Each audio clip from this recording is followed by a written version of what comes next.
The production of this program is made possible thanks to the support of the following and viewers like you. Housing affordability has been the center of attention in British Columbia and in particular the Lower Mainland for decades. The causes for rising costs are many. Politicians point the finger at developers. Developers point the finger at governments that impose levies and taxes and development fees on every aspect of construction. Add in fluctuating interest rates and increases in interprovincial migration, along with a significant upturn in immigration, well, it all adds up to ever-rising housing costs. Many want to put the majority of the blame for those rising costs on local governments, says Raul Allueva, the Chief Administrative Officer of the City of Coquitlam. But there is a distortion of the facts, he says. Alleuva says the narrative on the role of local governments is impacting housing affordability. It's divisive and it's not balanced. According to Alleuva, there are myths and misconceptions about local government development cost charges. Myths that start with a misnomer about costs, which are regularly referred to as fees. Alleuva says, wrong. The costs are cost recovery. They are not fees. I invited Raul Allueva to join me for a conversation that matters about how cities need to fund parks, roads, and sewers. Because that really is what it's about, isn't it? Welcome, by the way. But thank you. This is, you build in this development fee as we think about it, but it's all really about how are we developing all the amenities and infrastructure of how a city runs. Yeah, that's correct. Thank you, Stuart. And I appreciate you having me on. Yeah, I think it's important for people to have the right information. Local governments don't just, randomly decide what fees to charge. The model we have for the funding of the things that people need every day, parks, sewers, the roads, development of park spaces, all of that has relied on a model of funding that has been with us for decades and decades and decades, developed by the province. What is that model? It's the development cost charge model, and that effectively tries to distribute. Now that's actually a shared funding model, by the way. That's the other misnomer. People seem to think that developers pay all the costs. Well, in fact, they don't, because development cost charges, by definition, require the city to also fund a part of that. So it's a cost-shared model. But that funding is absolutely fundamental, because that's what funds those critical amenities that the developments themselves rely on. And without them, without those charges paid by, and the portion of those charges paid by the development community, the developer that's developing, it would have to be funded by the local government taxpayer. So the property taxpayer would have to fund it. Those are not costs that can simply be waived. They're critical to the support of these developments. So what exactly is a developer paying for when they go, okay, I'm going to put in this tower, it's going to be 20 stories, it's going to have X number of units, and they go, okay, now I've got this DCC. Right. What exactly is that money allocated for? And lately there's also been the question of the Metro Vancouver development cost charges, which are similar, but they fund regional, major infrastructure like big pipes and regional liquid waste, et cetera, sewer treatment. With a municipality, there's very rigorous rules that the province actually establishes. And by the way, a development cost charge bylaw, which has to be enacted by local government to charge these fees, has to be approved by the municipal inspector. And that's at the province. That municipal inspector and that the province has set very, very rigorous rules about what can be included in a development cost charge bylaw.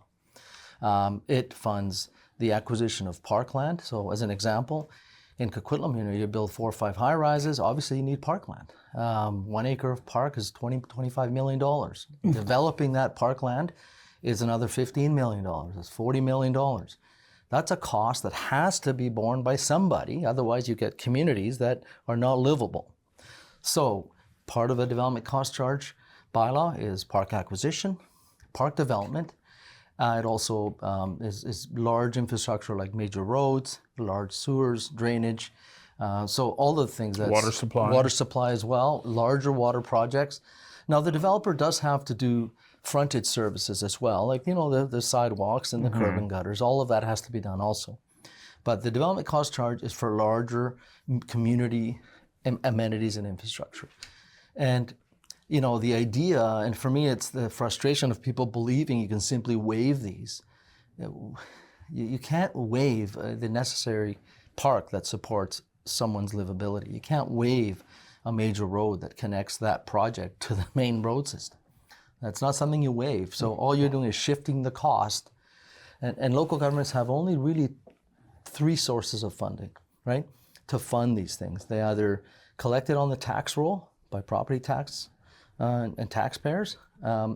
We collect it through development cost charges, or we get federal and provincial grants, which are not really coming for many, many decades. So realistically, if you don't use the development cost charge system, you have to increase property taxes. The production of this program is made possible thanks to the support of the following and viewers like you.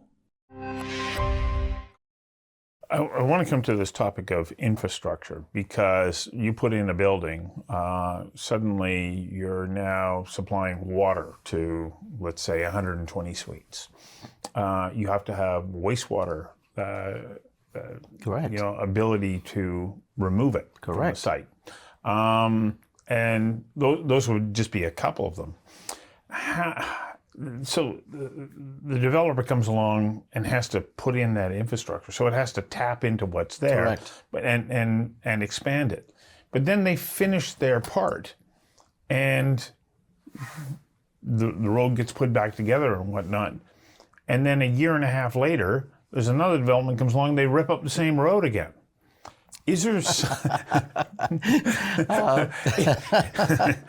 I ask this because I know that I believe in the city of Burnaby, they're trying to say, well, we're going to build this infrastructure now, and when you go to develop, you're buying into something Correct. that already exists. Yes. Is that a model that could maybe even things out? But then where does the financial burden of that rest? Well, yeah, so there's multiple ways that actually the municipality, depending on how much building and development is happening in a particular area, if you only got a couple of projects, then what we often do is have more temporary type of, like the lift of the asphalt is remain. You don't do the final lift of concrete. Someone will actually come in and develop the other side, and then you'll finish the whole thing. So there's a coordinated works approach there. There are instances where you've got a major road that you would just say, yeah, we're going to build this big road, and you'll just tap into that. But realistically, you've got an area that's building out. We want to coordinate those projects so that you have minimal replacement of good infrastructure and also the impact of the community. So there's lots of ways we do that. In some cases, there's what's called front-ending agreements with projects that they build it, and then we collect the road or transportation development cost charges from others, and you fund it back to that developer. So there's different tools, but those are still based on fundamentally development cost charges being paid. Whether we do it or a developer does it and coordinates it is just a more of an operational reality. So I had a conversation with Anne McMillan of UDI, which prompted you to reach out to me, and a couple of ideas that they have put out there were, well, can we tie the development cost cost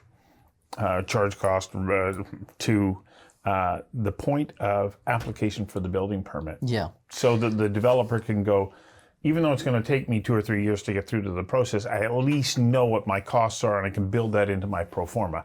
Is that something that can be considered? Yeah, so right now, it's an interesting point, and as the markets, as the economic kind of landscape gets more soft and more challenging, then the question, and I don't begrudge developers, they put a lot of capital, it's a lot of risk, and they build the housing in this province. So how do you make sure that they continue to build housing? One of the things is how you manage your capital, and certainly the idea of when you pay your development cost charges has been around. And now the important thing to note here, this is a legislated thing. It's a statutory requirement in the Act. Mm-hmm. So what happens is right now I think they've also asked for a longer grandfathering provision. Yes. But all of those things, including like the grandfathering provision, is a 12-month provision. So. The province can certainly extend that if they want to. But that's in the hands of the province. That's in the hands of the province. So you as the city don't have No, we've got some tools, but realistically, like, we're children of the province, and we really are subject to entirely the provincial statutes that we operate under. The idea of collecting development cost charges, right now they're collected at building permit. When the building permit is issued, right, that's when the developer would then pay their development cost charges. The development community is saying, well, hold on, because it takes us, 2 years to build a building, and then, we want to do it at occupancy. The occupancy kind of certificate is not statutory. Building permit is statutory. So again, if the province wants to change when a developer pays that, and they want to change it on the provincial act, well, local government will have to acquiesce. How would it impact us? Well, we've got cash flow issues, and we've got to figure out, so that's a 2 or 3 year time frame. We still have to put out some funding. So we would have to adjust, as we have to every time the province makes changes to their statutes. But if the province sought to change that, that's fine. But at this moment in time, cities can't utilize occupancy as when the building, as where the development cost charges are payable. That's not in the statute. The production of this program is made possible thanks to the support of the following and viewers like you.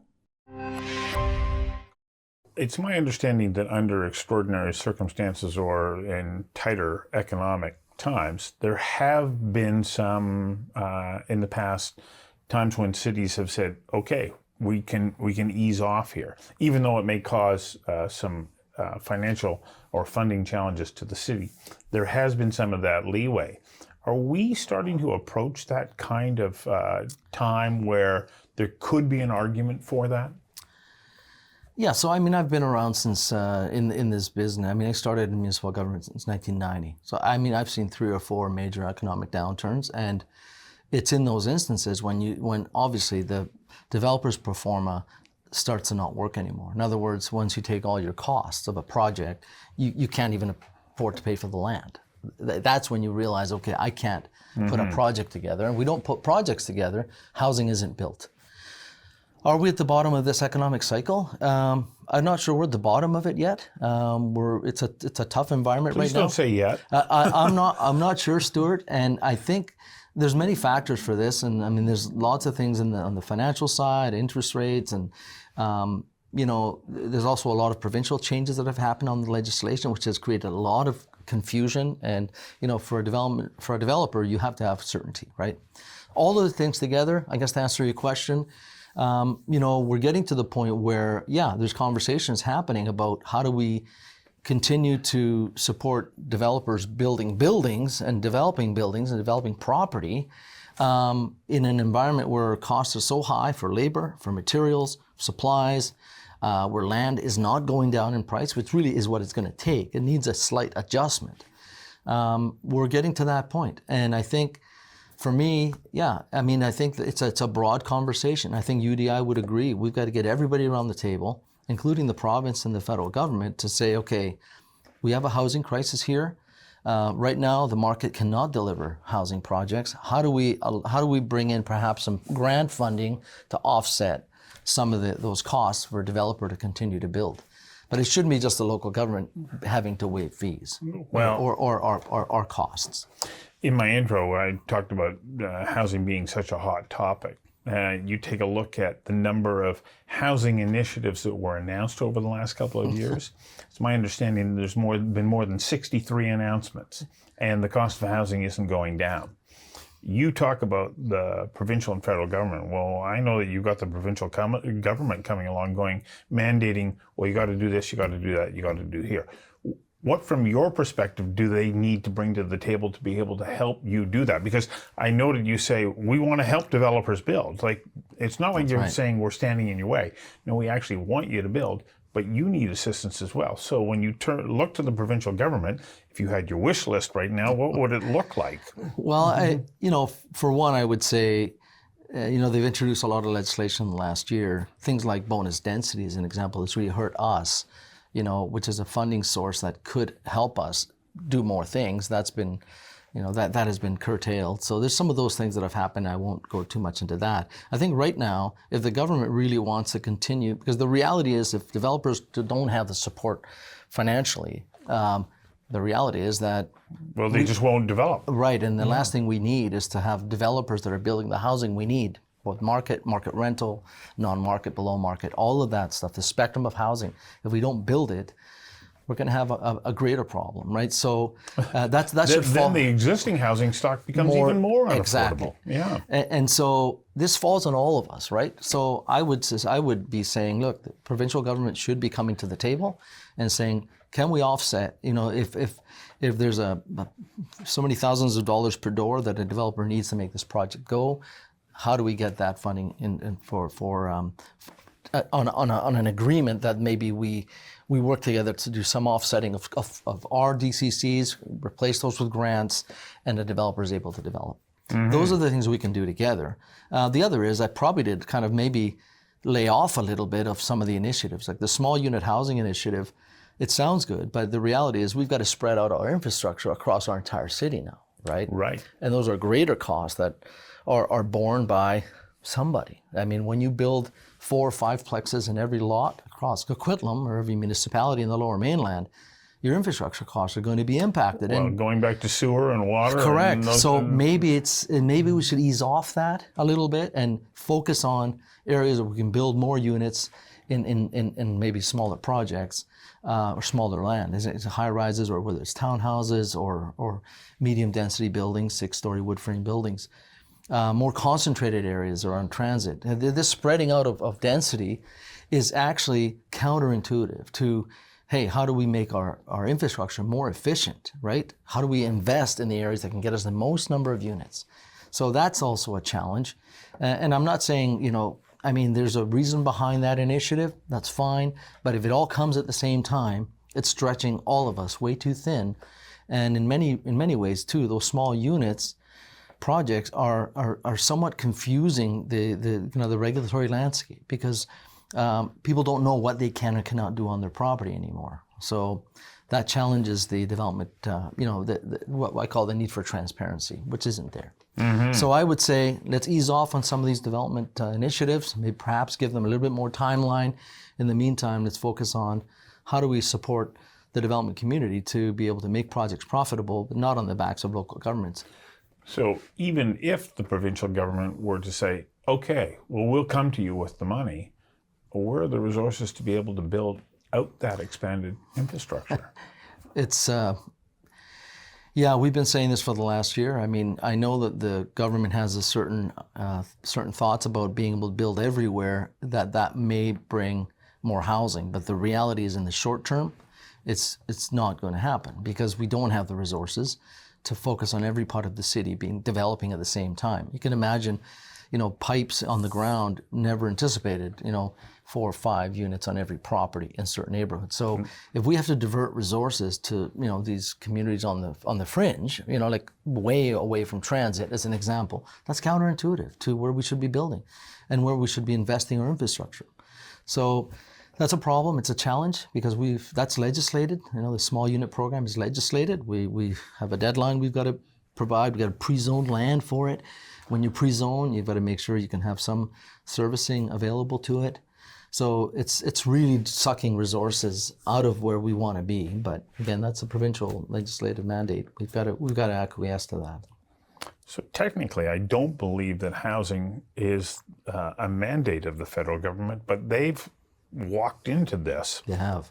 What role can they play to help you to come back to the idea that you're saying, we don't want to stand in the way of development and we recognize we need it, but now the feds have said, okay, we're paying attention. What do you need from them? Well, the federal government has been out of housing, for a long time. Yeah. They just came back in kind of a heavy way through their Housing Acceleration Fund program, which we are participating in as well. And that's effectively providing housing or money, funding to support the acceleration of housing delivery, right? It's not easy because in this environment with so much legislation in the air, it's hard, like our numbers have gone down. Like most local governments in the last year, our housing numbers have gone down because of the confusion around all of and that's just the reality. Our numbers are down too. It's impossible. So all that focus that we've had on building more housing is actually preventing the building of that housing. Yes. Now the economy hasn't helped, and I'm not going to say it's, but absolutely the lack of developers need certainty, they need transparency, they need a clear understanding of the goals and the demands on their project, and so they know how to acquire land, knowing all their costs, and they go and they build those projects. If you don't have that certainty, it's a huge amount of risk, right? Mm-hmm. So that's what's happened this year for a number of reasons, including the legislation. So the federal government's kind of gotten back in kind of a big way with funding. I think that's the first step, right? I think they need to continue to be involved in the housing challenges across this nation. They used to be involved in kind of more, the MERV programs historically, like rental programs. I think those are the kind of things they need to be more involved in, and I'm hoping this is the beginning of a more engaged federal government. They do provide funding through loans, right?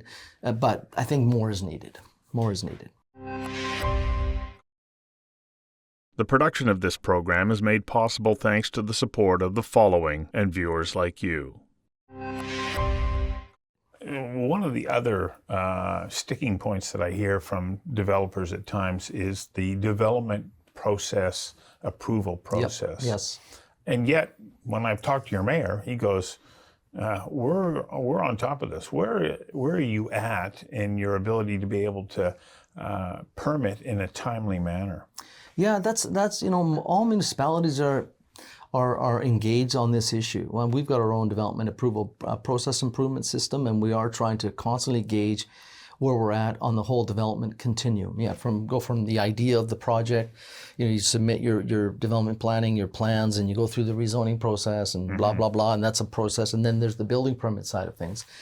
Two related but not entirely similar processes. And we're always watching to make sure that we're, that's a huge focus for us, like any municipality.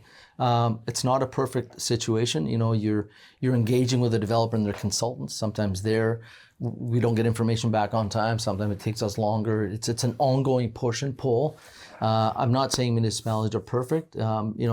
Far from it. We're constantly trying to get better. And I know the development community is always as well, and their consultants trying to make sure that the process is smooth.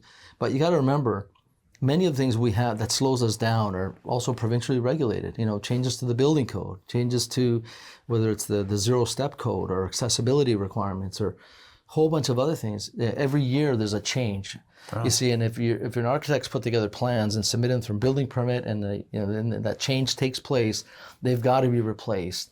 So it's it's confusing. It can be challenging if you get caught in the system where you've got multiple regulatory things coming in, and every one of them has a different grandfathering period. It can be quite challenging, I have to say. We are on top of it in Coquitlam, but we're constantly trying to improve as well. There's things we can improve. Can we speed up certain types of projects? Yeah, I think we can probably continue to do that. Maybe reduce the number of inspections in some cases where we're over inspecting. Make sure we're always safe. Our number of plan checks. Can we more of a technical? Can we get those submitted digitally? A lot of communities are now experimenting, and many are doing good things with that. So we're constantly trying to figure that out. Well, I really appreciate you coming in and giving a voice to what it's like on the city and municipal side of the equation, because we don't hear from you very often. So I really appreciate you taking the time to do that. And I really do appreciate having me on. I think we just want to be part of the solution, and I think we all have to be at the table together if we're all going to support creating a more livable province and creating housing that's a greater supply of housing and more affordable housing. We all have to be at the table. I appreciate you having me on, Stuart. Thank you. Thank you.